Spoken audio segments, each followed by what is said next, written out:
요약해가지고 정말 잘 말씀을 해주셨습니다.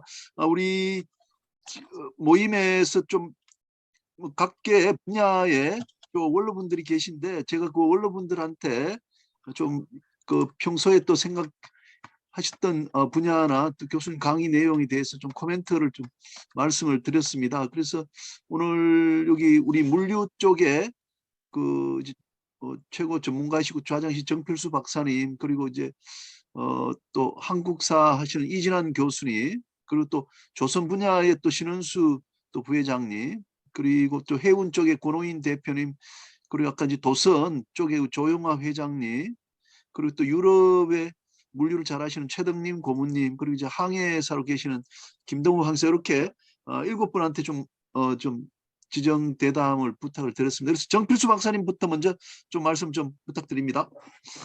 예, 우리 주경철 교수님 아주 해박한 지식을 바탕으로 해서 써 놓으신 바다 인류, 우리 지난 우리 역사, 인류의 역사를 완전히 바다라는 시각에서 다시 바라본 그런 내용인데 굉장히 감명 깊게 들었습니다.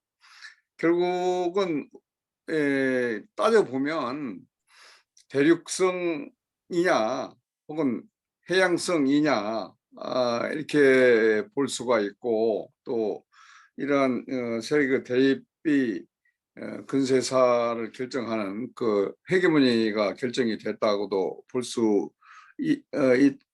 있다고 말할 수 있겠죠. 근데 이것은 사실은 우리 역사에서도 그런 대륙성, 해양성 문제를 한번 짚어볼 수 있지 않을까 싶어요.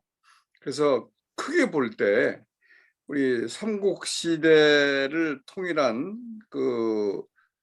통일신라, 그리고 이어서 고려까지는 해양성이 굉장히 뛰어났던 그런 시대였었는데, 조선시대 최근세 500년 동안 우리가 해양성을 잊고 살아왔었기 때문에 우리 역사 맥락에서 보면은 우리도 어떻게 보면은 해양성이 강했던 그런 나라였다고도 볼 수 있지 않을까 싶어요. 우리가 지금 대한민국을 영어로 코리아라고 하는 것도 고려 시대의 해양 세력이 세계에 널리 알려져 있기 때문에 그 이름이 지금도 코리아, 그냥 고려라고 이렇게 하는 것을 우리는 좀 영어로 쓰고 있지 않습니까? 그것을 본다면은 우리도 해양성이 있었다고도 이렇게 볼 수 있지 않을까 싶습니다.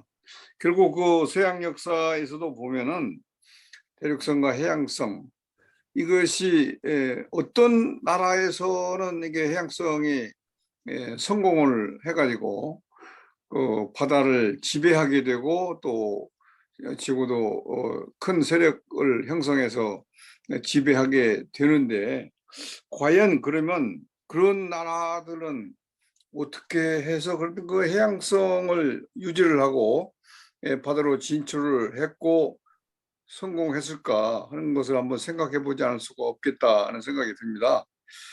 그래서 영국이나 스페인이나 네덜란드나 이런 나라들이 그 해양 국가로서 기치를 높이 세웠을 때, 그 시절 본다면은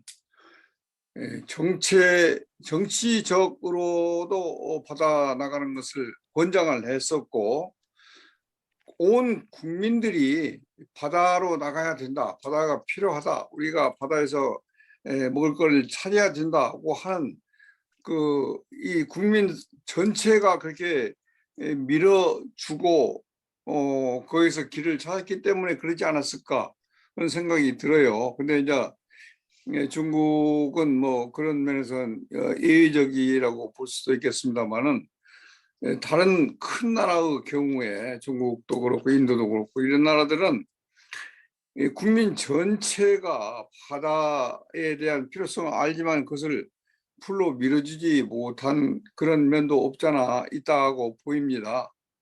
그래서 우리가 이게 역사를 보는 것은 과거 역사를 통해서 미래로 가는 그 방향을 설정하는데 우리가 좌표를 담기 위해서 역사를 본다고 볼 수 있는데, 앞으로 우리가 바다 우리의 미래는 바다에 있다. 우리는 이제 바다로 나가야 된다. 그래서 우리가 우리의 좌표를 바다에서 찾자. 뭐 이렇게 이야기는 하지만 이 바다로 나가는 것이 성공하려면은 온 국민이 그걸 느끼고 그 필요성을 자꾸 추구를 해야 우리가 결국 그 해양성 국가, 해양성으로 바다에서 미래를 찾을 수 있지 않을까 그런 생각이 들기도 하거든요. 그런데 그러면 온 국민이 바다에 관한 관심, 정책 이것을 민다, 지지한다. 그 굉장히 어렵지 않습니까? 그래서 구체적으로 그냥 실천하는 그 방안으로 과연 그것을 민간 국민, 일반 국민들이 주도적으로 그런 해양성 정책이나 이런 성격을 가져야 될 것인지, 아니면 정부가 주도해서 주도적으로 그런 정책을 추진을 해야 성공할 수 있을 것인지, 그것도 한번 우리가 구체적으로 좀 검토를 해볼 필요가 있다는 생각이 들기도 해요. 그리고 어떻게 보면은 이 앞으로 우리의 미래를 바다에서 찾고 우리가 바다로 나가기 위해서는 민간 부분이 더 앞서서 이 바다에 관한 관심, 바다에 관한 우리의 애착, 바다에 관한 모든 여건을 만들어가고 키워가야 되지 않을까. 그리고 정부는 그것을 서포트해 주는 정도가 될 수밖에 없다, 그런 생각이 들기도 해요. 그래서 앞으로 결론적으로 보면은 우리가 우리의 미래를 바다에서 찾자, 바다에서 바다 산업을 육성하자, 우리가 지금 그런 이야기를 하고 큰 그 테마를 그렇게 정하고 있는데, 그렇게 그런 정책, 그런 방향이 성공하려면은 정부가 주도적으로 나서는 것을 기대하기 전에 민간 부분이, 우리 산업 부분이 우리가 더 주도적으로 그런데 관심을 가지고 육성을 해 나가야 되지 않을까, 그런 생각이 들기도 합니다. 그게 이제 오늘 저녁 주경철 교수님 그 강의를 들으면서 쭉 내내 그런 생각을 해보았는데, 아마 이런 부분 앞으로 우리가 우리의 미래를 바다에서 찾으려 할 때 과연 우리는 어떻게 그러한 방향성을 잡고 밀고 나가야 될 것인가 하는 것도 한번 검토하고 생각해 봐야 할 과제가 될 수 있다, 뭐 이게 생각을 해 보겠습니다.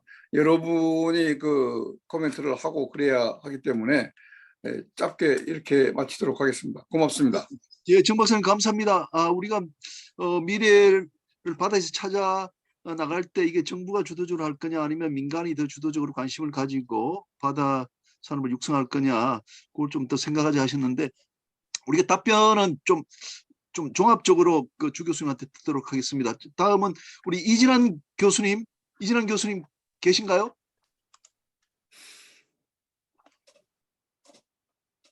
예, 이진환 교수님.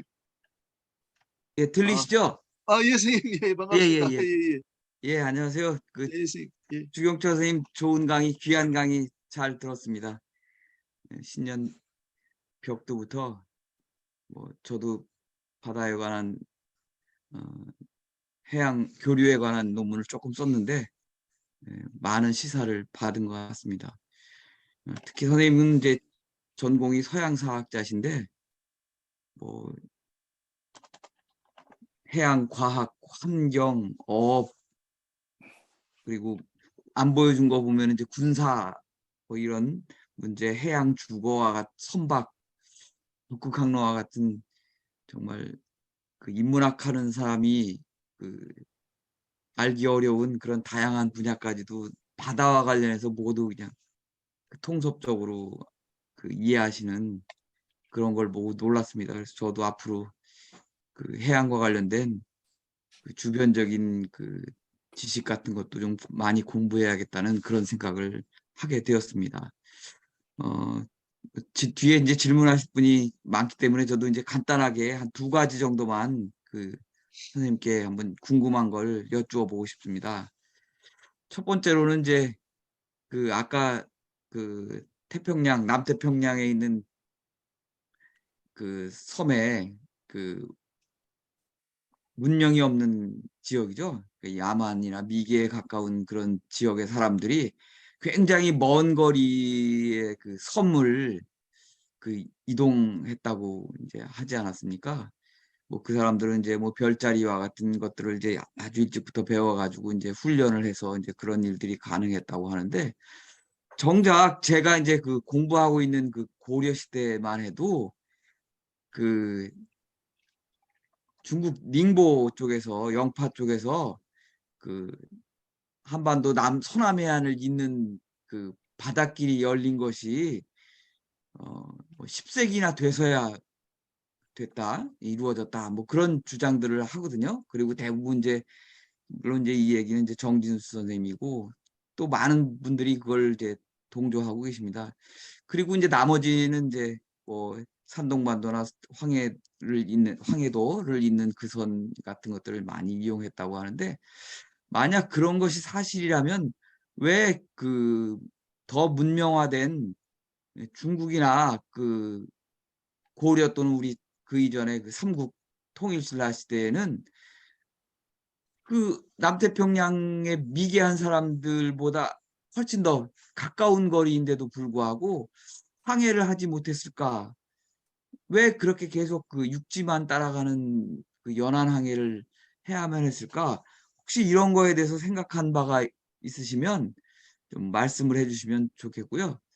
또 하나는 이제 그 중국이 이제 정화 이후에 이제 바다를 포기하고 그 대신에 이제 서양이 바다로 나가서 이제 그 세계를 지배하게 되었다고 하는데요.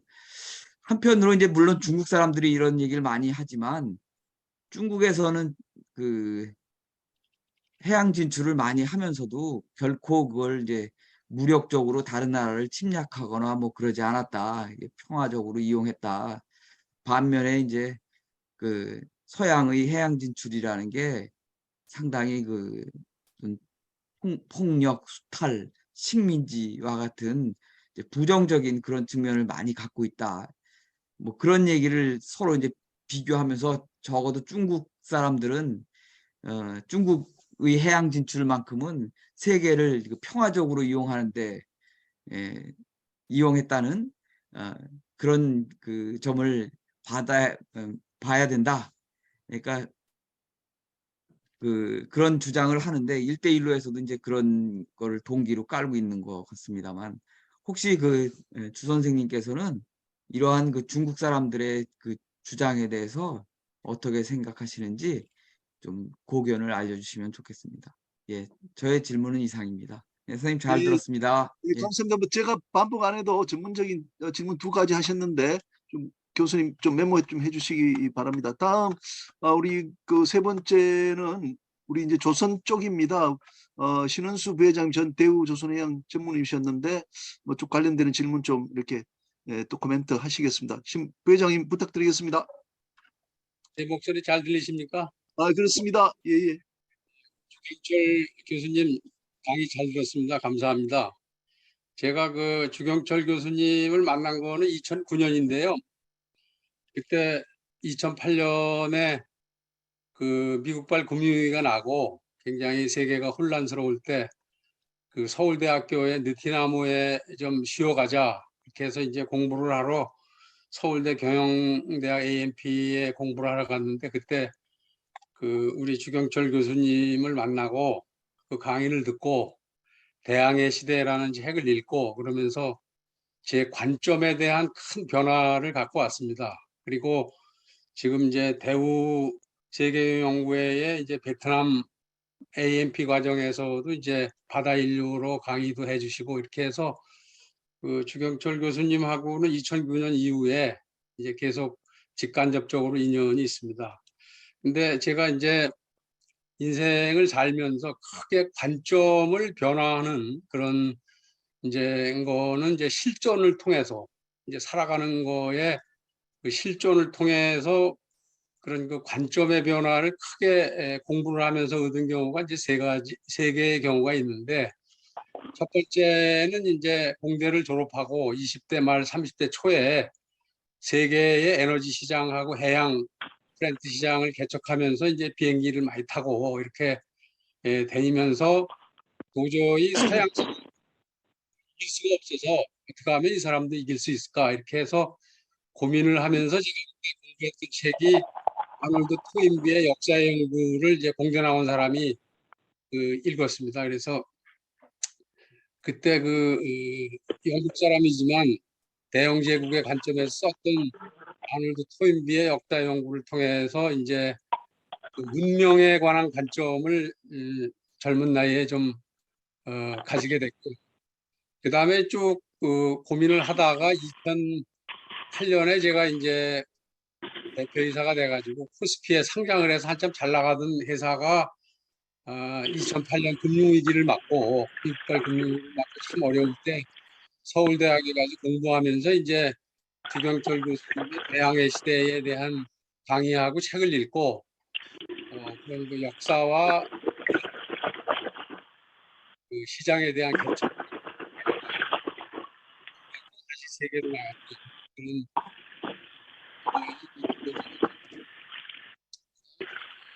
저는 그 세계화 시대가 끝나고 이후에 이제 패권이 이제 세계화 패권이 저물어 가면서 국가주의 쪽으로 이렇게 상황이 바뀌고 이렇게 하면서 이제 미중 패권 시대로 이렇게 접어들고 이렇게 하면서 이제 그 제가 관점을 갖고 공부하면서 읽었던 게 이제 폴 케네디의 그 강대국의 흥망 이 책을 이제 읽으면서 관점을 가지면서 지금도 그런 이제 관점을 통해서 어떻게 하면 이 어려운 거를 국가적으로 이제 해결할 수 있겠냐라고 하는 거에 관심을 갖고 있습니다. 그래서 지금처럼 세계화 시대에서 국가주의로 패권이 전환하는 시기에 지난번 그 문재인 정권에서도 좀 혼란을 겪었던 것 같고, 지금 또 정권이 바뀌면서 그 관점을 바꾸면서 이제 새로운 또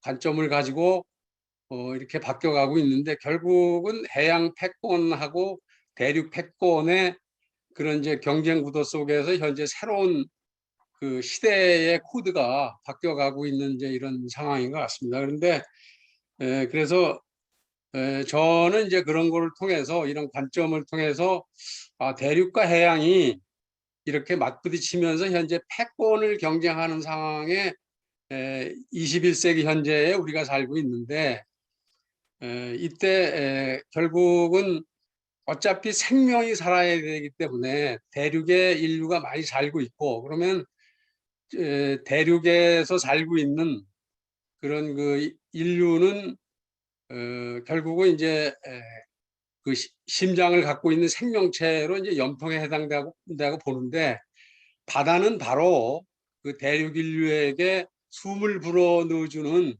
그런 숨통에 해당된다. 그래서 숨통과 염통 그런 그 관계의 관점을 이제 이렇게 보게 됩니다. 근데 반도 국가인 이제 대한민국 간반도는 그럼 이런 그 대륙과 해양의 숨통과 염통의 관점에서 어느 노선을 취해야 제대로 앞으로 이 고비를 극복하고 성장하는 쪽에 설 수 있겠냐 이제 하는 거를 늘 질문을 하고 던지고 사는데, 결국은 그 아무래도 우리의 생명을 지고 있는 것이 숨통, 염통보다는 숨통이 아니겠냐.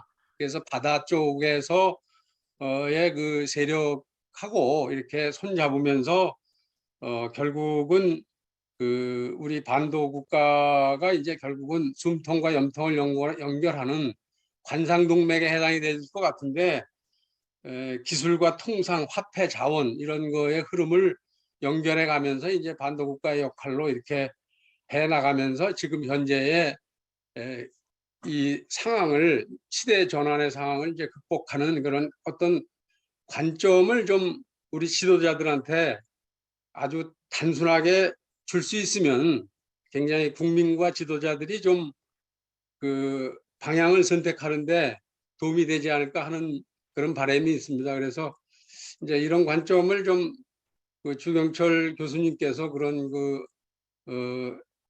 아주 큰 해안으로 좀 던져주시면 어떨까 하는 생각이 있습니다. 이상 제 의견을 말씀드렸습니다. 예, 부회장님 감사합니다. 아주 재밌는 말씀하셨습니다. 이제 그 숨통과 염통 말씀하시는데 우리는 반도 국가니까 아무래도 숨통 쪽에 가서 그 반도 국가로서 연결 기능을 잘 해야 되겠다는 말씀이셨습니다. 자, 다음은 그 권호인 대표님 부탁드리겠습니다.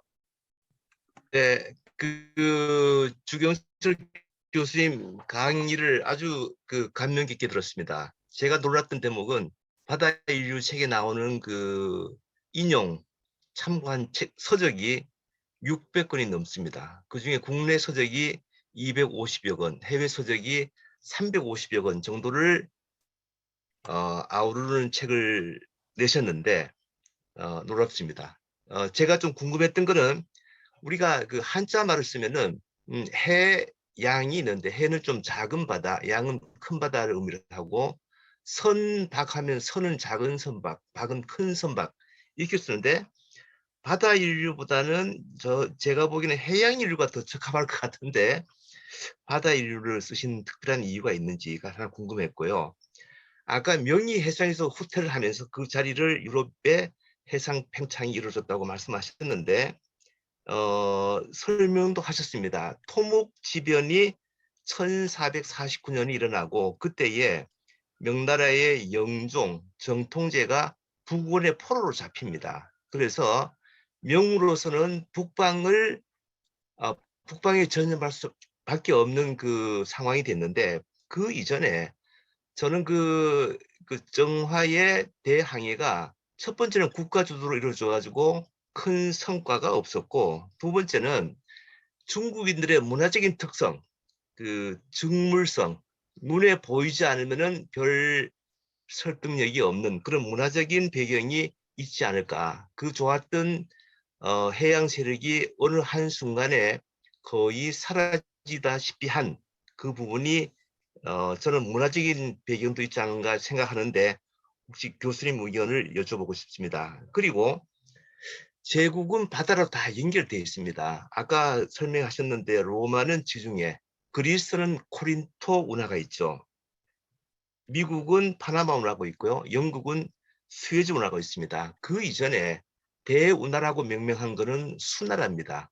진한에서 미진남북조를 거쳐서 수나라가 중국을 통일하는데 그 통일한 대운하가 그 이후에 제국들 당송원명청을 지탱하는 그 운하가 되는데 운하는 이래서 제국이랑 바로 연결이 된다. 역시 인류는 바다랑 연결되지 않으면 큰 일을 할 수 없다라는 게 증명이 되는 것 같은데 교수님 의견 하나 여쭤보고 싶습니다. 인류에게 바다란 그 제목으로 그 책을 쓰셨는데 그러면은 한반도 대한민국에서의 바다는 또 어떤 의미를 가질 건가? 그걸 한번 여쭤보고 싶습니다. 마지막으로 한국의 해상 무역의 99%가 해운, 98%를 액수라고 그러셨는데 정확하게는 2021년도 기준으로는 항공이 33%를 차지하고 있고요. 67%가 해상 운송을 하고 있습니다. 이거는 참고하시면 될 것 같습니다. 이상입니다. 예, 권 대표님 감사합니다. 뭐 몇 가지 그 정화 이후에 그 중국이 바다를 버린 것은 문화적인 중국적인 특징이 있지 않느냐 이렇게 말씀하셨고 또 뭐 이제 제국은 전부 바다로 연결 돼 있는데 어떻게 생각하시나 이렇게 좀 여쭤보셨습니다. 나중에 답변 때 이렇게 그 참고 해주시고요. 다음은 이제 그 물류 쪽에서 대표적으로 좀 조영호 회장님, 도수사협회 조영호 회장님부터 먼저 좀 부탁드리겠습니다. 그 다음에 최덕님 고문 차례입니다. 예, 주경철 교수님, 강의 잘 들었습니다. 작년 11월 달에 국회에서 그 국가해양경영력 강화 심포지움에서 좋은 강의 들었고요. 오늘도 훌륭한 민강의 들었습니다. 저는 첫 번째 토픽에서 인류가 아프리카에서 발견되어 가지고 어떻게 해서 아메리카까지 이렇게 이스타 섬까지 이렇게 전개되어 오느냐에 대해서 상당히 궁금했는데 오늘 강의에서 약간의 그 힌트가 있었던 것 같습니다. 제가 1981년도에 그 대학 졸업하고 처음에 승선할 때 그때는 GPS도 없었고 그래서 우리가 대양을 항해할 때 해, 달, 별을 보고 저희들이 측정해서 위치를 내고 했거든요. 그런 문명이 굉장히 발달되어 있지 않았나. 그래서 아마 그런 걸 가지고 스물해서 항해를 해서 결국 이스타섬 아메리카까지 갔지 않았나 싶은 생각이 들었습니다. 그래서 오늘 그런 말씀 잘 들었고요. 그리고 이제 우리나라가 결국은 이제 섬나라 해양 국가로 가야 되는데 중국의 정화 그리고 우리 신라시대에 장보고가 있을 때는 분명히 우리나라도 해양 세력을 크게 발휘가 되었었는데 아마 그 정화 그러니까 명나라에서 해양 세력을 줬고 우리나라도 조선 시대로 오면서 중국과 같이 해양력을 접지 않았나 싶은 생각이 듭니다. 그래서 앞으로 우리가 대한민국이 더욱 발전하기 위해서는 그 해양 세력을 더 이렇게 가져가야 되는데 어떻게 하면 되겠나 생각이 그렇습니다. 그래서 우리 교수님께서 이 책을 발간하시면서 지금 우리 공부 모임에 있는 전문가들이 아니라 그 일반 국민들 대상으로 하셨다고 말씀을 하셨는데 상당히 거기에 저도 공감을 하고 있고요. 앞으로 우리 국민들 의식이 좀 더 해양력 강화 방안을 가질 수 있도록 하는 그런 쪽에 좀 초점을 두었으면 좋겠다는 생각이 들었습니다.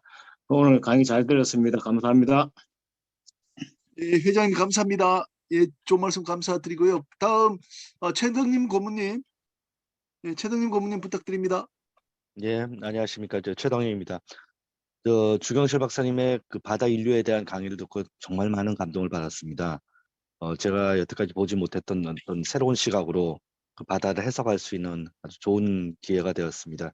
특히 아까 서두에서 말씀하시는 지구의 역사가 어떤 대륙의 역사 또한 전 지구의 어떤 70%를 차지하고 있는 해양의 역사에 포함되는 개념으로 볼 수도 있다는 말씀을 듣고 정말 바다의 위대함을 더욱더 느꼈습니다.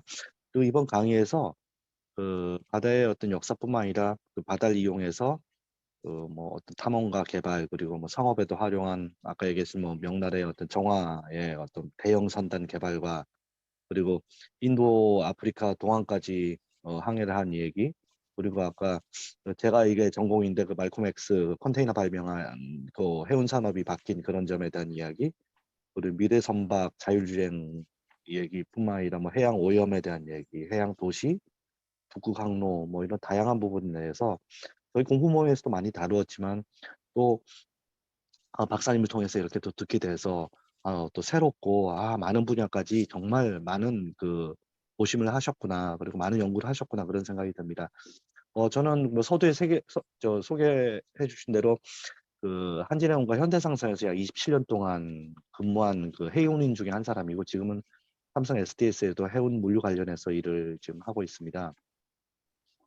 저희 해운 사업을 하는 그 사람 입장에서는 또 컨테이너 발전이나 선박의 대형화가 어떤 전반적인 세계 산업의 발전과 동시에 그리고 세계 인류 문화의 발전에 기여한 부분이 있다고 생각합니다. 하지만 좀 아이러니컬하게도 지금 이런 해운의 발전과 어떤 산업의 발전에 해양 오염이나 어떤 바다의 생태계에 부정적인 어떤 영향을 미친 점도 있습니다. 그래서 이런 바다의 어떤 해운 산업의 이런 좀 메커니즘 이런 발전과 그리고 해양 생태계에 대한 어떤 보호는 양날의 칼과 같은 성질을 가지고 있기 때문에 이런 점에서 이 두 가지가 어떻게 밸런스를 가지고 가는 것이 어, 이- 인류 미래를 현명하게 준비할 수 있는 것인지 한번 고견을 좀 말씀해 주시면 고맙겠습니다. 이상입니다. 예, 감사합니다.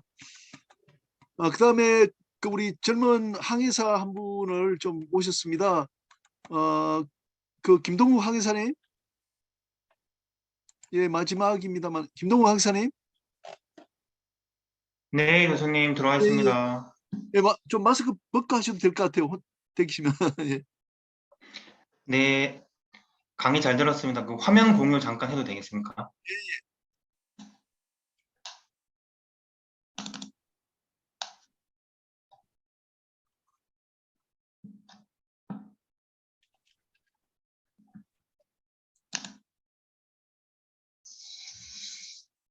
혹시 소리 들리나요?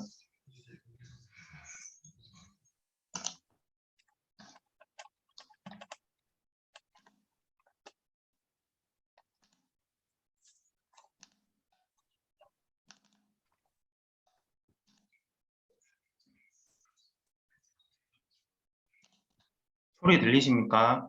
소리 안 예, 들립니다. 예, 예, 말씀하세요. 예, 됐습니다. 예.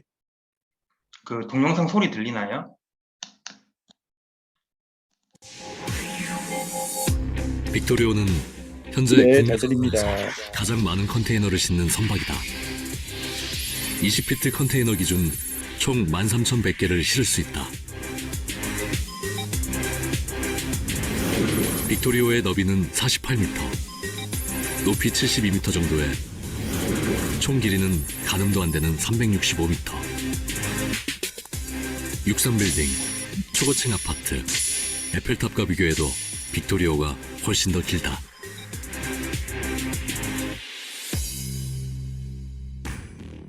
초고층 건물 하나가 바다 위에 떠 있는 셈.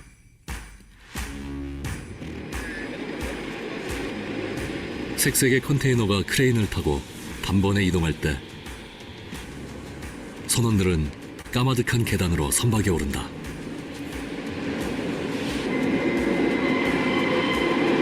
계단 개수만 총 77개, 아파트 10층 정도의 높이다.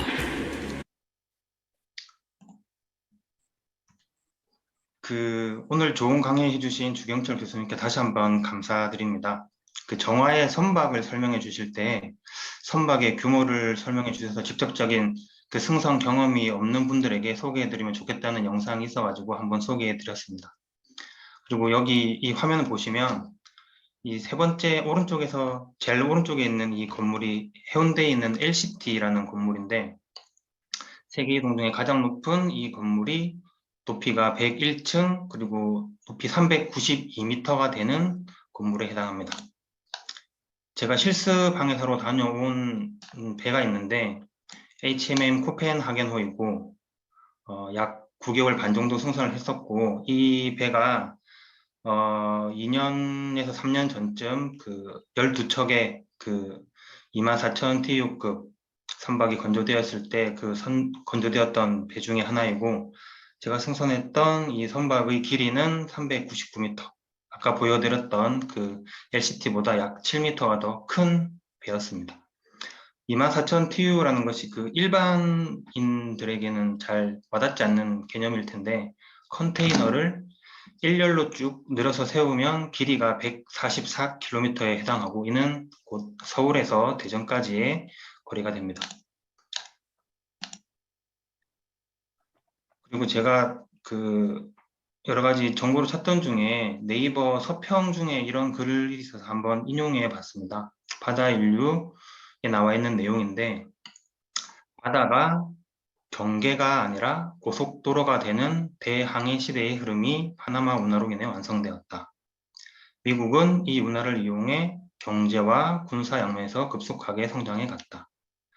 수에즈 운하가 영국의 시대를 열었다면 파나마 운하는 미국의 세계를 열었다고 할 수 있다. 대서양과 태평양이 연결됨으로써 그야말로 세계의 바닷길이 연결되었다. 제가 질문 드리고 싶은 내용은 두 가지가 있습니다. 그 선박이 대형화되었을 때 여러 가지 경제적인 면이나 비용적인 면에서 장점이 있는데 그렇지만 그 개별적인 서비스 측면에서의 단점도 있다고 들었습니다. 예, 이 질문은 굳이 주경철 교수님에게 특화된 질문은 아니고 답해 주실 분이 있으면 한번 듣고 싶어서 질문을 드렸고, 또 두 번째로 바닷길 개척이 매우 중요하다는 점, 예, 매우 감명 깊게 들었습니다. 최근에 관심 깊게 제가 살펴보고 있는 북극 항로 개발을 포함해서 바닷길 개척이 중요한 이유가 무엇인지에 대해서 다시 한번 되짚어 주셨으면 좋겠습니다. 예, 이상입니다. 감사합니다. 예, 김동호 항생님 감사합니다. 자, 이렇게 하겠습니다. 지금까지 한 7분이 좀 그 코멘트를 하셨는데 우리 주 교수님으로부터 좀 답변을 좀 듣고 좀 진행하도록 하겠습니다. 교수님 좀 부탁드리겠습니다. 예, 어디 가서 강연해봤지만 난 이렇게 빡센 데는 처음 봐요. 공부도 열심히 하시고 네. 질문도 7분이 야 이거 하나하나 답하기 어려운데 하는 것들만 모아가지고 이제 질문을 하시네요. 그래서 그냥 이거 사실 예. 답을 어느 정도까지 어떻게 드려야 예, 될지 예. 잘 간단히 모르겠고 하시면 됩니다, 선생님. 예. 예, 이제 그 정필수 교수님이 이제 지금 우리가 한국이 앞으로도 계속 더 해양 쪽으로 이렇게 팽창해 나가야 되고 하는 건 동의하는데 이것이 민간 부문하고 이제 그 정부 쪽하고 이게 어떤 관계여야 되느냐 그러는데 사실은 뭐 누가 이 질문에 대해서 답해도 그렇게 답할 것 같아요. 둘이 같이 해야 된다.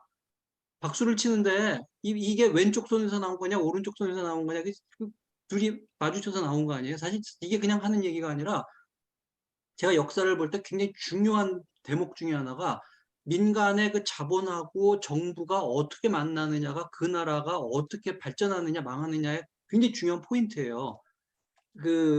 그런 점에서 본다면은 당연히 이제 뭐 양쪽이 다 한편에 활성화되고 그거를 제대로 잘 이끌어야 된다고 생각하는데 저는 어디가 앞이냐 뒤냐 보다도 어디가 지금 더 개선돼야 하느냐라고 하는 측면에서 본다면은 정부가 조금 더 개선할 필요가 많다고 생각을 합니다. 방향을 좀 잘 잡아줘야 되는데 그거를 잘 못하고 있지 않나 하는 좀 느낌이 들어요. 참고로 지금 뭐 제가 저 말씀하실 때 제가 직접 질문과 관련이 없는데도 여러 가지 생각이 드는 게 예컨대 프랑스 같은 경우가 예컨대 뭐 네덜란드나 뭐 영국 같은 경우에는 누가 뭐라고 하지 않더라도 이건 해양 국가가 될 가능성이 굉장히 높은 곳이에요.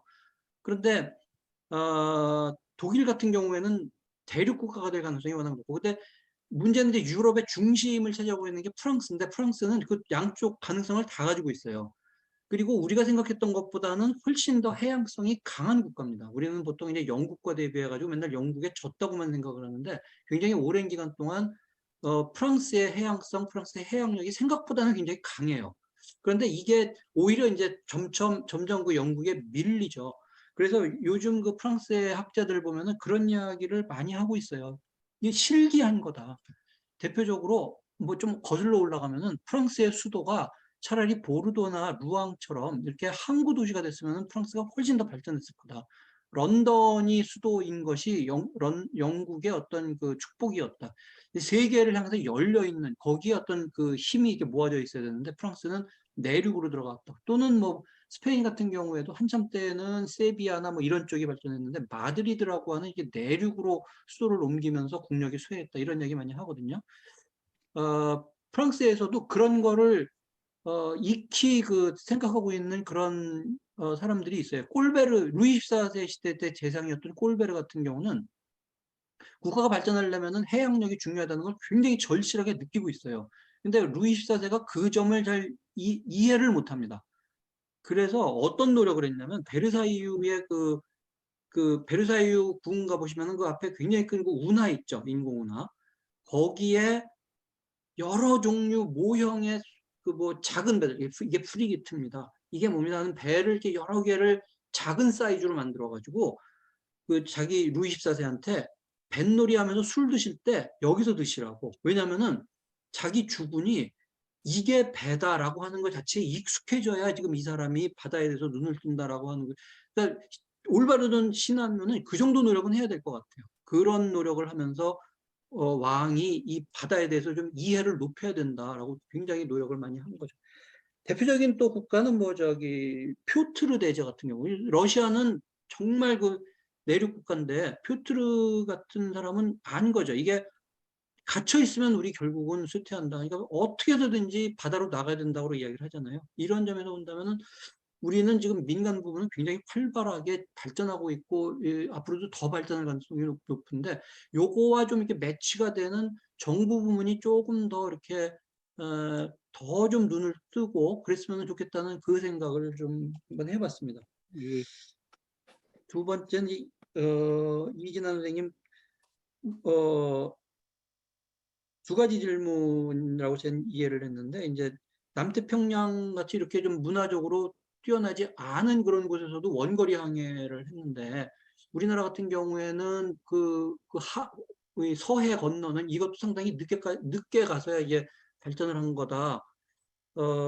사실 이제 이거는 우리나라의 지금 국사 쪽의 해양사 이게 조금 더 연구가 진척이 돼야 될 것 같아요. 그래서 지금 많은 연구들이 최근에 나오고 있고 특히 오히려 근대보다는 고대 쪽에서 굉장히 많은 연구들이 나와가지고 이제 그게 조금 좀 역사상이 바뀔 가능성이 있겠습니다만 어쨌든 지금 우리가 알고 있는 그거로 보자면 이제 그게 선생님 말씀하신 게 맞다고 이제 생각을 하는데 다만 이게 있어요. 그러니까 어떤 해로가 열린다, 늦게 열린다, 안 열린다 하는 거에서 당연히 기술적인 요소도 중요하지만 기술적인 거는 배우든지 뭐 시간이 뭐 100년, 200년 지나면은 그거를 알 가능성이 굉장히 높아요.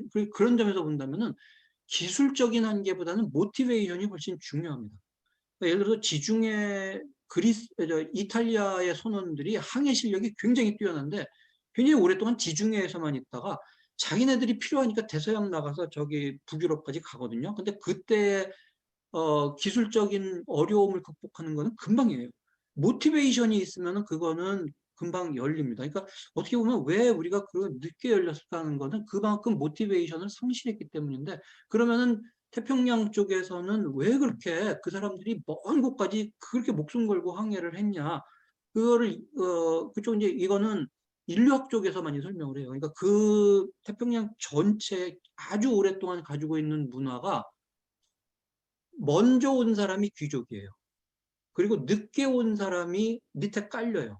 그렇기 때문에 계급적으로 신분적으로 불만을 가지고 있는 사람은 차라리 바깥으로 나가서 새로운 섬을 찾아서 거기에 선주민이 되면은 귀족과 지배자 왕이 되는 겁니다. 이게 그쪽에 굉장히 중요한 그래서 왜 그렇게 그 넓은 바다에 계속 항해를 했을까를 설명하는 인류학적인 그 연구 결과는 지금 그건데 그걸 좀 원용을 해서 말씀드리자면 오히려 우리가 생각해 봐야 될 거는 기술적인 제약보다는 어떤 그런 왜 우리가 그러면은 그렇게 바깥으로 나가고 해로를 열고 오히려 더 이른 고대 선사시대 고대에는 그게 활발했다가 왜 그거를 놓쳤을까 왜 조선시대에 가면은 이렇게 바다에서 점점 멀어졌을까 하는 게 오히려 이제 문제일 텐데 역시 중국을 쫓아간 게 가장 큰 문제가 아닐까. 너무 성급하게 답을 드리는 건지 모르겠습니다만 좀 그 생각이 드네요. 그리고 중국이 정화의 해양 팽창을 이야기를 하면서 맨날 그 이야기를 해요. 유럽은 제국주의 세력이었고 빼앗고 정복하고 이거였던 데 비해서 정화는 평화적이었다는데 제가 볼 때는 이거 이데올로기 같아요. 특히 관변학자들일수록 그거를 엄청나게 강조를 하고 중국은 어딜 가서 빼앗은 적이 없다. 정화는 어디 가서 빼앗은 적이 없다. 줬다.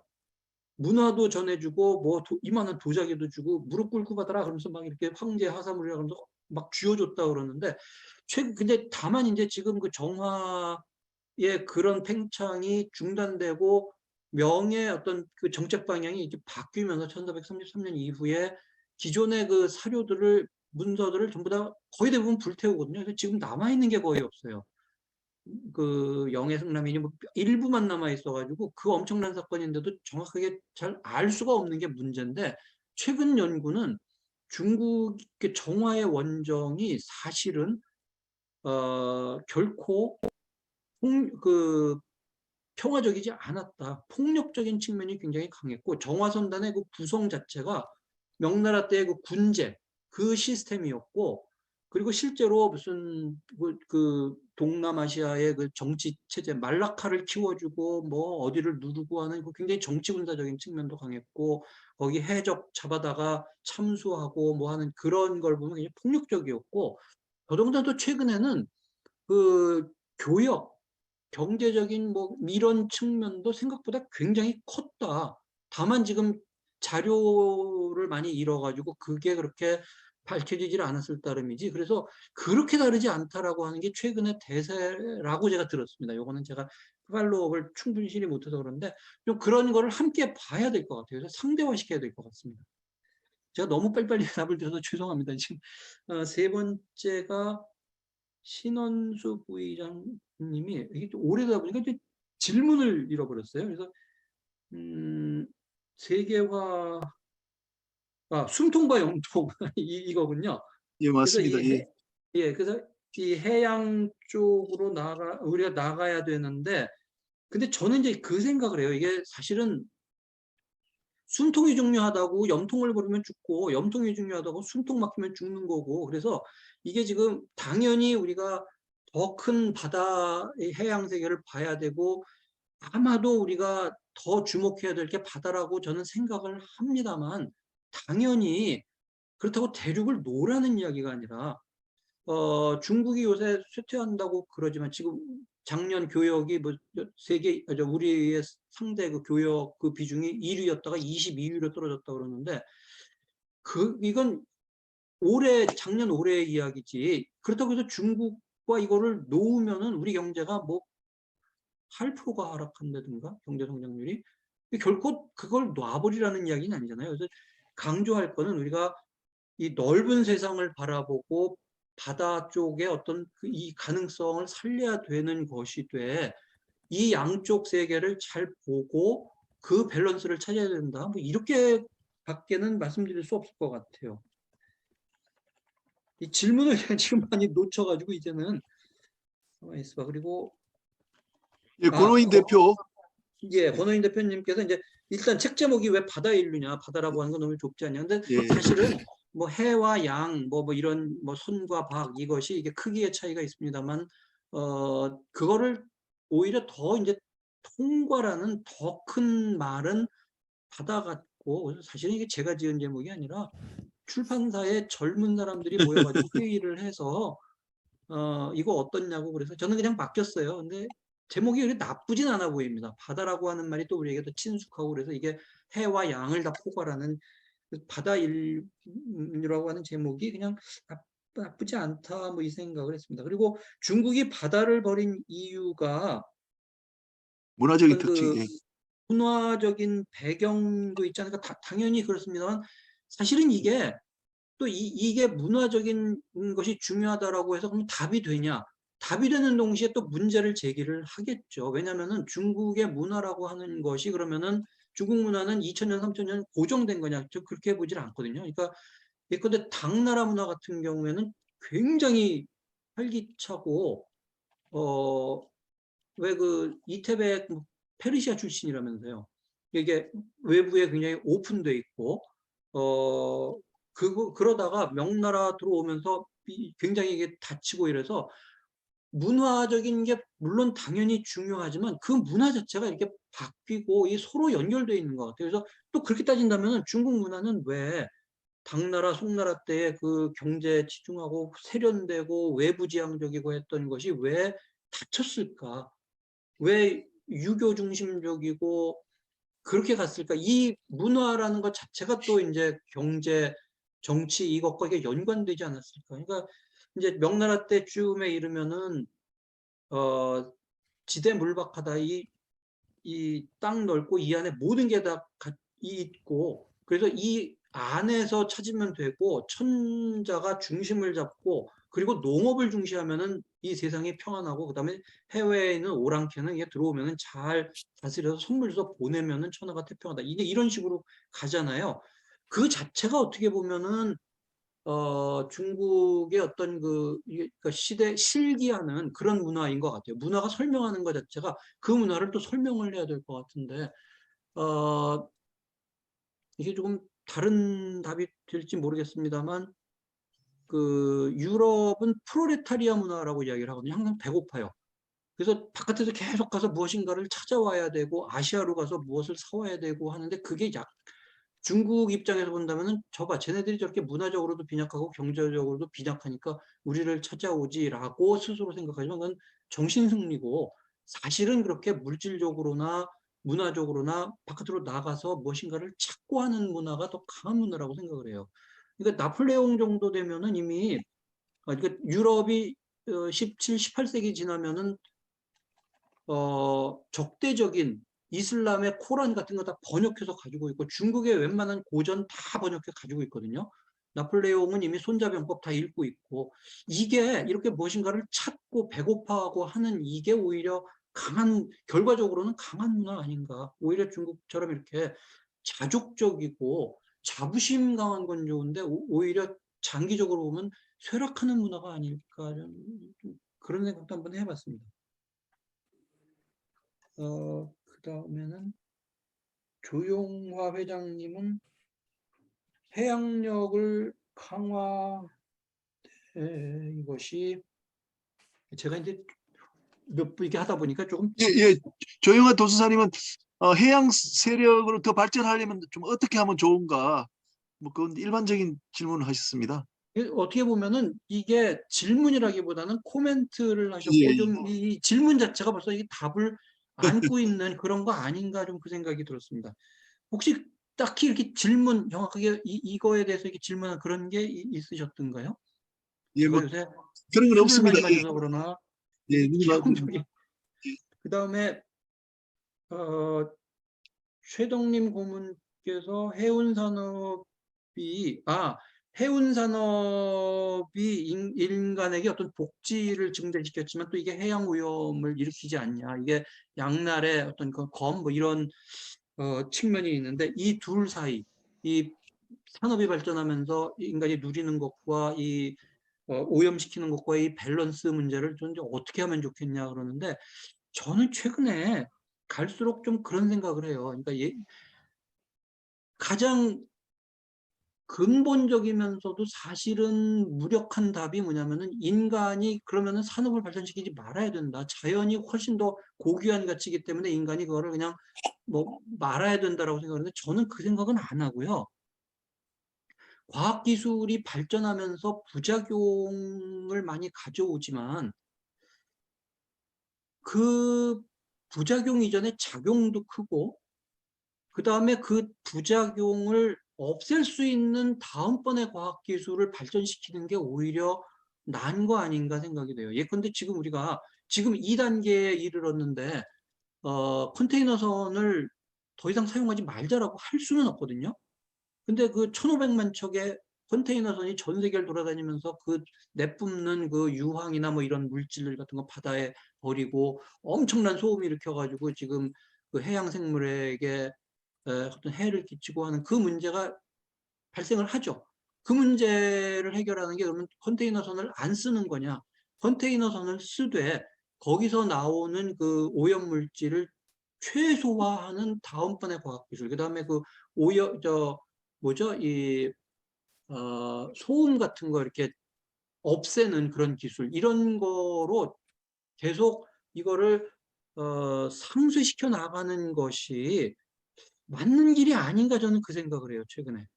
그러니까 이제 또 이거에 대한 비판이 뭐 능히 생각할 수 있죠. 그것이 자꾸 악순환에 또 악순환을 가져오지 않느냐라고 이야기를 하는데 저는 요즘 느낌이 과학기술 예컨대 지금 우리가 이번에 그 코로나 팬데믹 이거로 엄청나게 많은 사람이 고통을 받고 있잖아요. 근데 이거 지금 100년 전 콜레라 같으면은 그런 상황에서 이걸 맞이했다면은 이 정도가 아니라 인류의 3분의 1 정도 죽지 않았을까 그 생각이 들거든요. 그러니까 과학기술의 힘이 그거를 이 정도를 막아준 거죠.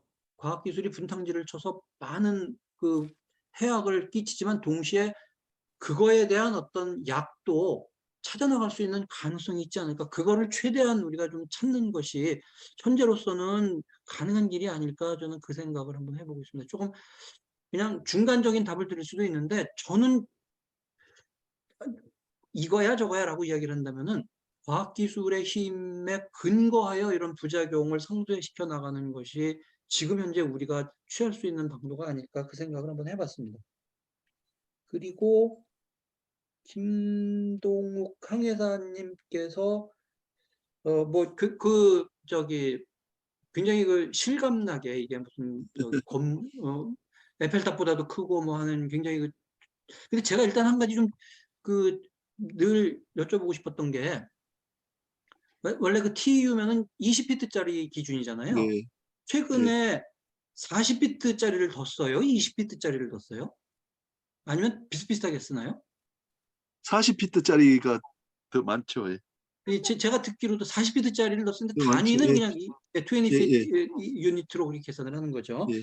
예, 하여튼 그걸 이렇게 뭐 늘어놓으면은 뭐 서울서 대전까지 간다라고 하니 굉장히 그 머리에 아주 쏙 들어오는 그런 굉장히 고마운 정보였습니다. 근데 이제 선박 대용화의 장단점은 정말 아닌 게 아니라 저한테 물어볼 게 아니라 여기 훨씬 더 나은 답을 드릴 수 있는 분이 더 많을 것 같은데, 선박이 대형화됐을 때 장점이야 당연히 이제 뭐 코스트를 줄일 수 있고 그렇겠지만, 그게 옵티멈해야지 너무 크면은 일단은 스웨즈맥스 뭐죠? 파나맥스 이거 이상 되는 거는 그걸 이용을 못할 때고, 그뿐만이 아니라 항구 시설이 그거를 서포트를 해줘야 되는데, 항구 시설이 그거를 서포트하지 못하면은 갈 수 있는 게 제약될 수밖에 없고, 그래서 그런 점에서 본다면은 무작정 커지는 것이 아니라 최근에 이게 24,000 정도까지 갔나요?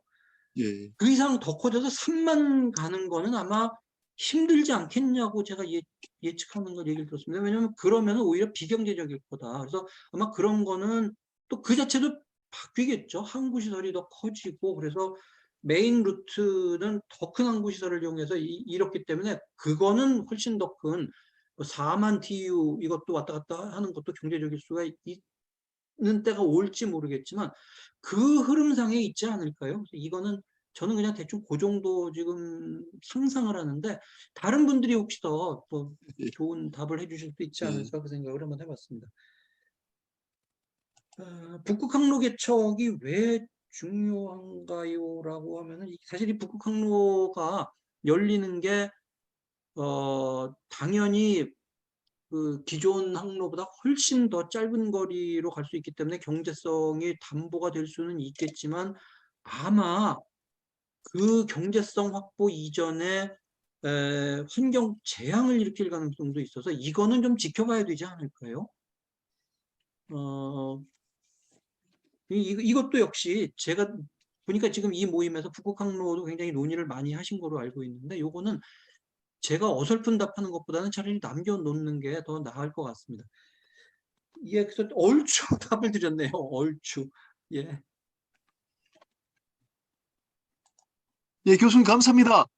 시간이 너무 많이 됐고 제가 조금 한두 가지 좀 말씀을 드리면, 교수님 책 제가 잘 읽어봤는데 정말 좋은 내용이 너무너무 많더라고요. 특히 그 송나라 정크선이 격벽 설치가 돼 있다는 그 내용을 보고 상당히 놀랐습니다. 송나라가 격벽까지, 벌크헤드라 그러는데 수밀 격벽까지 설치했구나, 이런 내용을 보고 교수님 연구 결과에 대해서 좀 감명을 받았고요.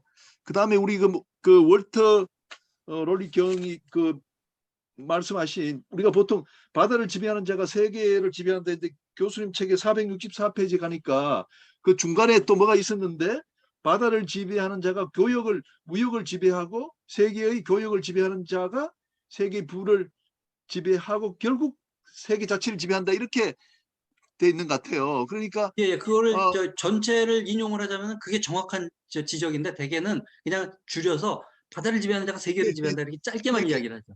그러니까 보니까 현재 우리가 참 세계 무역에서 아주 선두적인 지위를 차지하고 있으니까 이게 우리나라에게 더 잘 어울리는 이야기가 아닌가. 우리는 단순히 뭐 바다를 지배하는 자가 세계를 지배한다, 이게 해군력만 말하는 것으로 좀 오해를 했었거든요. 근데 이 자체가 무역도 이제 강조하는 것이라서 참 좋은 의미다 이렇게 생각을 했고요. 제가 제일 감명받은 것은 교수님 책 416페이지에 그 우리 단톡에도 올렸습니다만 유럽의 해상 팽창 이렇게 해서 그 콜럼부스가 바다를 나가면서 대항해 시대에 열린 게 그게 그냥 된 게 아니고 이 문명 전체의 준비 과정이 필요했다 하시면서 그 전에 있었던 뭐 다양한 이 문명의 그 발전, 뭐 경제, 정치, 또 항해 도구의 발전 이런 것들 쭉 그 설명을 해주셨습니다. 그래서 참 인식의 폭이 상당히 넓어졌다. 그렇게 해서 이제 감사의 말씀을 좀 드립니다. 그래서 뭐 시간이 혹시 되시면은 이 문명 전체의 준비 과정을 조금만 좀 더 설명해 주시면은 우리 오늘 회원들한테 좀 도움이 되지 않을까 싶습니다. 예, 문명 전체 준비 과정이라고 하는 것이 뭐 말씀드린 대로 이게 우리가 이제 제가 그걸 뭘 염두에 두고 이야기를 했냐면 그거의 반대 주장. 그러니까 왜 유럽이 세계로 팽창해 나갔냐, 왜 중국은 멈췄냐, 뭐 이런 거를 이야기할 때 자칫 답이 너무 단순해질 수가 있어요. 그러니까 일부 어떤 그 선구적인 선원들이 용기를 내서 이렇게 나가서 이렇게 이겼다라고 하는 건 사실 설명이 아니죠. 그렇게 해도 되는 것이 아니라 그게 연안항로 뭐 가까운 지역을 개척하는 건 그렇지만 이거는 지금 이쪽 대륙에서 저쪽 대륙을 건너가는 거고 오션을 넘어가는 이건데 이 오션을 넘어간다는 거는 이거는 연안항로 개척과는 또 다른 차원의 그 문제거든요. 그리고 이거를 한다는 이 정도를 하려면은 일단 개인 뭐 어느 지방의 부자 이 차원이 아니라 대개는 국가 수준의 지원이 있어야 돼요. 콜럼버스 같은 경우에 이제 스페인 왕실이 지원을 한 거잖아요. 그렇기 때문에 이거는 정치체, 정치적인 지지와 거기에 준하는 어떤 그 자본 이게 합쳐져야 되고 그 국가가 그와 같은 결정을 할 때에는 그게 어느 정도 확신이 서야 그 사업을 지원을 할 텐데 그 확신이라고 하는 차원에 이르면은 세계가 이렇게 생겼고 세계의 바다는 이렇고라고 하는 그거에 대한 종합적인 세계 지식이 있어야 돼요. 그거는 그냥 되는 게 아니라 굉장히 오랜 기간에 걸친 어떤 그 지리 무슨 뭐 이런 지식이 누적되어 있어야 되고 그리고 더 나아가서는 이제 우리는 지금 그런 거에 대해서 그렇게 강하게 강조를 하진 않습니다만 굉장히 종교적인 측면도 강해요. 콜럼버스가 이렇게 나아가는 거는 요거는 조금 다른 문제라 지금 여기서 자세하게 말씀드리진 않겠습니다만 이게 그 스페인 왕실이 어떤 그 인류를 구원하는 사명을 가지고 있다라고 하는 그 독특한 그 당시 15세기 스페인의 신비주의하고도 연결이 되고 이러거든요. 그래서 이런 정도의 것들이 이렇게 여러 차원의 준비 과정들이 모아져야 대양 항해가 가능합니다. 그러니까 연안 항해가 아니라 그런 점에서 이게 그냥 된 것이 아니라 문명 차원의 준비가 있는 어떤 그런 그 점프 단계였다. 뭐 요거를 이제 말씀드리려고 그러고 싶었습니다. 정말 좋았습니다. 저는 아까 그 교수님 말씀하신 선언이 용감해가지고 그게 콜럼버스 미주 대륙 발견하면서 대항해 시대가 시작됐다 이렇게 생각하고 쭉 했었는데 교수님 그 지금 막 설명하신 이 부분들이 정말 올바른 그 이제 뭐 세계사 인식이 되는 것이고 이런 것들을 우리가 앞으로 살아가면서 많은 분야에 또 준비 과정이 필요하다는 걸로 이제 귀결이 되기 때문에 정말 좋은 공부가 됐습니다. 자, 그리고 이제 곧 마쳐야 될 텐데 혹시 한두 분 좀 더 선생님한테 질문하실 분 있으시면 좀 질문 부탁드립니다. 예, 이스캔 그 대표님 혹시 뭐 질문 사항 있으세요? 김연민 대표님 마이크 켜주십시오. 예.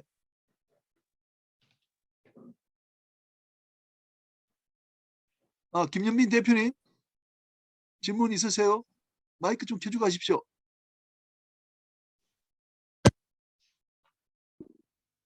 예, 김 네, 대표님.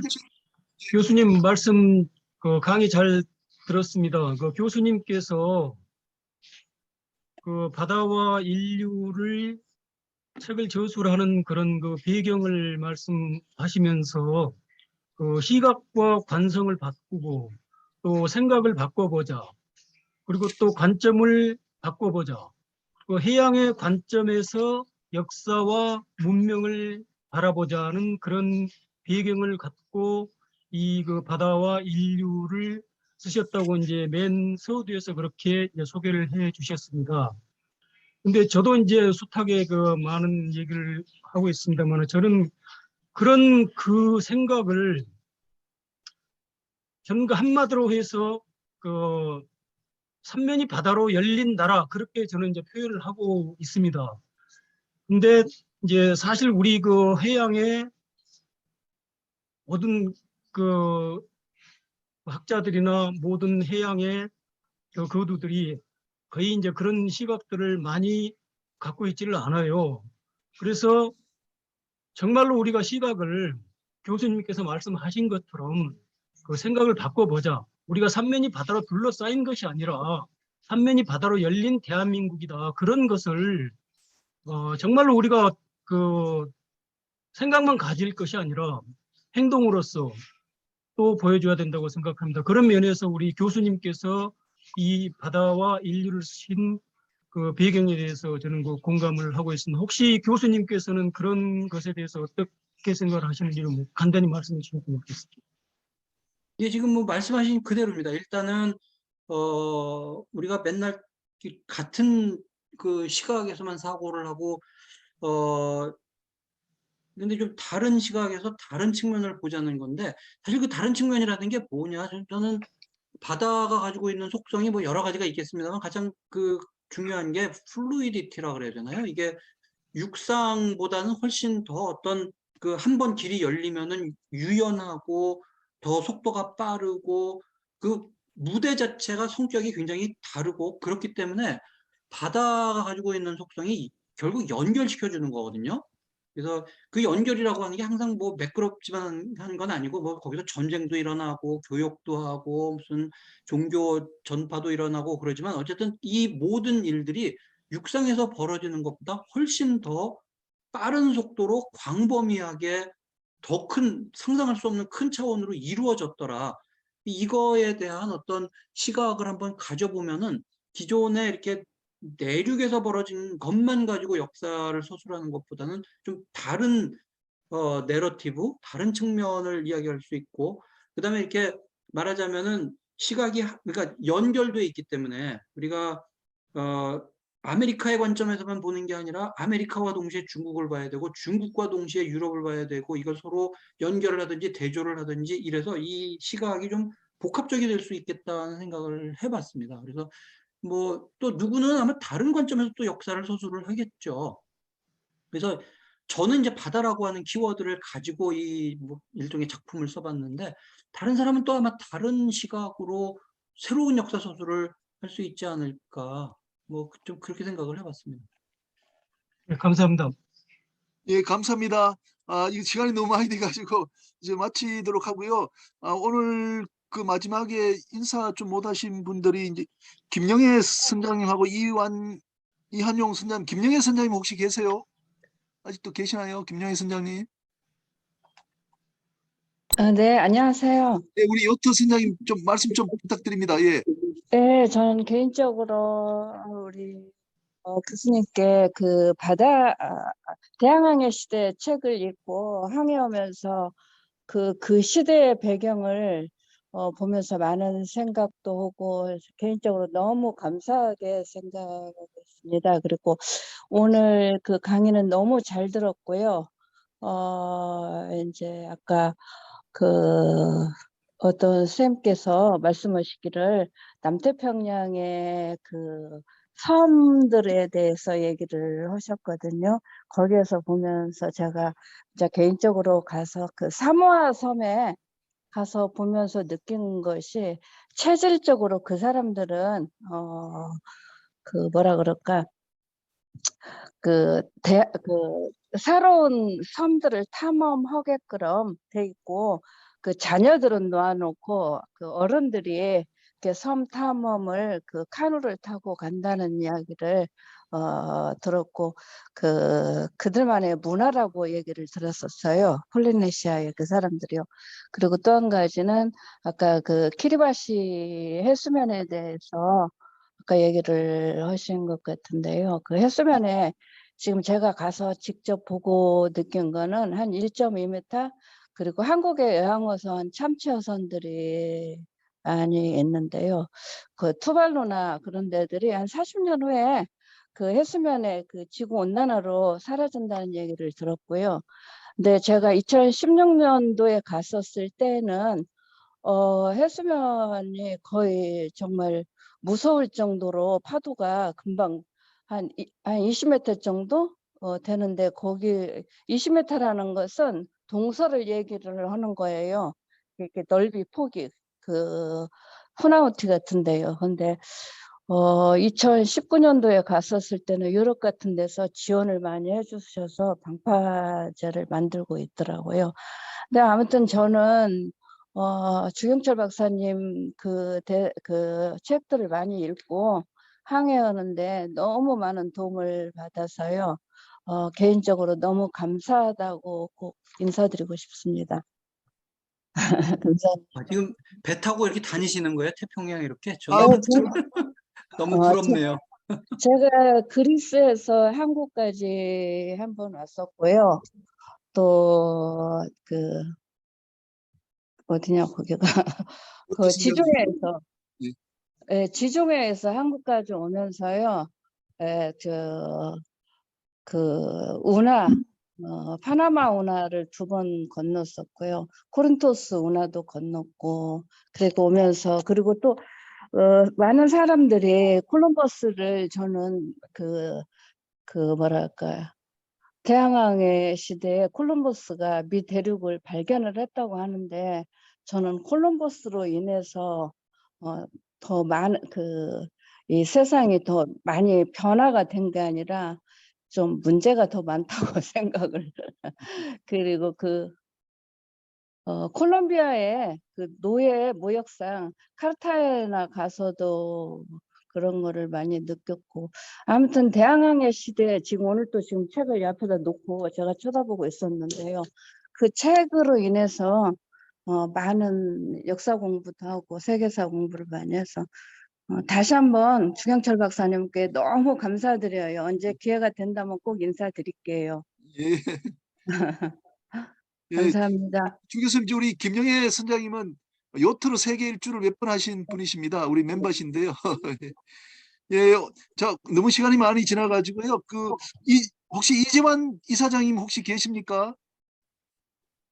이재환 이사장님 계시면은 그 인사말로 마무리하도록 하겠습니다.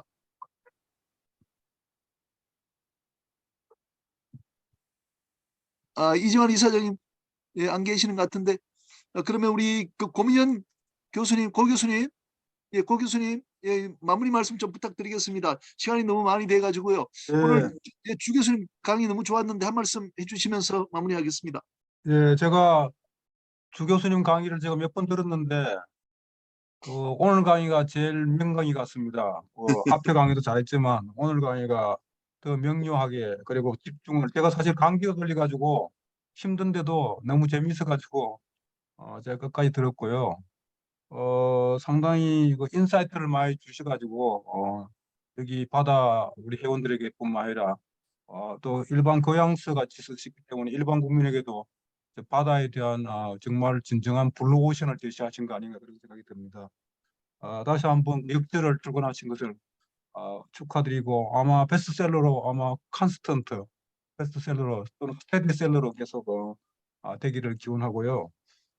하여튼 오늘 조금 전에 김영애 선생님도 얘기했지만, 하여튼 이 콜럼부스의 계란을 세우는 것도 하나의, 남들은 그 계란을 깨서 세우는데 아무도 못했는데, 깨서 세우는 것도 세우는 걸 아무도 못했지만 깨서 세우는 것도 중요한 발견이기 때문에 그것을 통해서 뭔가 새로운 시대를 여는, 그래서 항상 순기능과 역기능이 있습니다. 그래서 이렇게 미래를 아까 전에 좋은 김민영 교수 인용하고 있는데, 바다를 지배하는 자가 세계를 지배하는, 그래서 어차피 지배하다 보면 역시 전쟁이 생기고 약탈이 생기고 아까 전에 뭐 노예상도 나오는데 그것을 이제 평화로 그리고 안전으로 지킬 수 있는 그 양날의 칼을 잘 활용할 수 있도록 우리 주경철 교수님이 바다를 선용할 수 있는 그 평화의 그 희망의 바다, 평화의 바다로 할 수 있도록 계속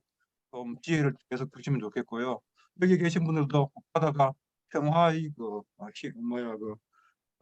이 평화를 주는 뭐 신성한 장소 또는 희망을 주는 장소로 나갈 수 있도록 같이 나갔으면 좋겠습니다. 그 조금 전에 마지막에 거기 중국이 앞으로 그 전쟁이 날 수 있다고 해서 3차 대전 얘기는 대만하고 사이에 그런 일이 없도록 앞으로 좀 많이 도와주셔서 거기가 싸우면 대한민국이 다시 거기에 휩쓸릴 수 너무 지정학적으로 그래서 그런 지혜를 같이 모아서 이 주경철 교수님의 이 바다 인류를 통해서 정말 전 세계가 하나로 연결되어 있고 70%가 바다로 되어 있기 때문에 바다의 소중함을 다시 깨닫고 바다에서 평화와 희망을 얻었으면 좋겠습니다. 새해 복 많이 받으시고 오늘 명강의를 통해서 많이 배웠습니다. 예, 감사합니다. 감사합니다. 주 교수님, 그 제가 이거 강의 우리가 지금 111강입니다. 그런데 지금 11시 반 될 때까지 지금 현재 82분이 남아 계신데 이런 일은 처음입니다. 교수님 강의 워낙 재밌어가지고 정말 아주 좋은 강의였고 지금 표정들이 다 밝은 표정입니다. 다 아주 미소를 가득 지워가지고 오늘 공부를 참 많이 하셔서 참 행복하다는 그런 표정이시고요. 우리 프랑스 낭트 대학의 김남구 박사님이 고개를 이렇게 하시는데요. 오늘 전 세계적으로 다 오셔갖고 교수님 강의 들었습니다. 오늘 정말 좋은 강의 해주신 주 교수님께 다시 한번 우리 큰 박수 좀 부탁드립니다. 예, 교수님 감사합니다. 감사합니다. 예, 예, 여러분들 새해 건승하십시오. 네, 감사합니다. 네, 오늘 좋은 강의 해주신 주 박사님 감사드리고요. 여러분들 좋은 한 해 되시기 바랍니다. 감사합니다. 이걸로 마치겠습니다. 네, 수고했습니다. 감사합니다. 수고하셨습니다. 감사합니다. 감사합니다. 감사합니다. 수고하셨습니다. 감사합니다.